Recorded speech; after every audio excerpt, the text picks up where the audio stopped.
In the beginning of this year, I said we'll be touching on the very nature of God. And I said the different names of God scattered in scripture are like code name that reveals an operation of God and the secrets that you can engage to reenact that dimension to work for you. On this basis, I found a very interesting scripture from 1 Samuel 17:45.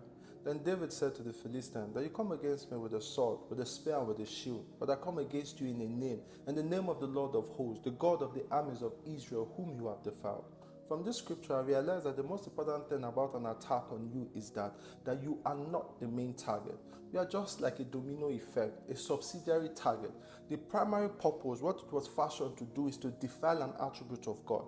So fighting the domino effect, how it affects you, in most cases will appear to be ineffective and futile. It's like patching a hole in the ceiling to stop leakages that's coming from a hole on the roof.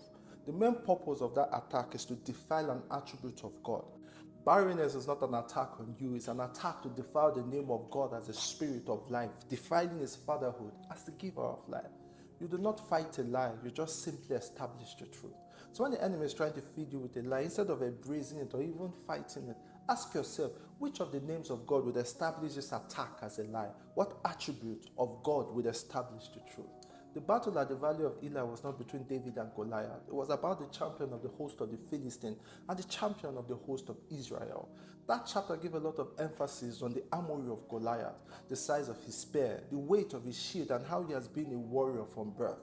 So it would be unrealistic to think that the battle was between him and a small boy with a sling and stones that has never been to a battle. Goliath's primary assignment was to defy Jehovah Sabaoth, the Lord of the host of Israel. The domino effect of that assignment is that if unopposed, it will result to the defeat of Israel. So that health challenge is not necessarily to keep you sick. It's to defy the name of your God as Jehovah Rapha. That lack defiles his nature as Jireh, and that captivity defiles his operation as Yeshua. But it is the God that you know that you can defend. It is the God that you have encountered that you can manifest.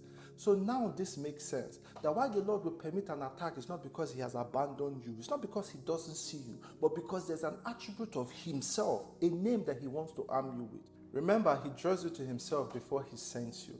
Could it be that that attack was permitted as a strategy of his to draw you, to catch your attention? So before you pray against an attack or a challenge, first find out the attribute of God it is defiling. Study that name, embody it, and then engage it in battle. Might have come against you with a spear, which is symbolic of pain, and with a sword, which is symbolic of fact, but you're coming against it with a name, the name of God, which it has defiled. Then you realize that darkness was only powerful because light was absent. God bless you.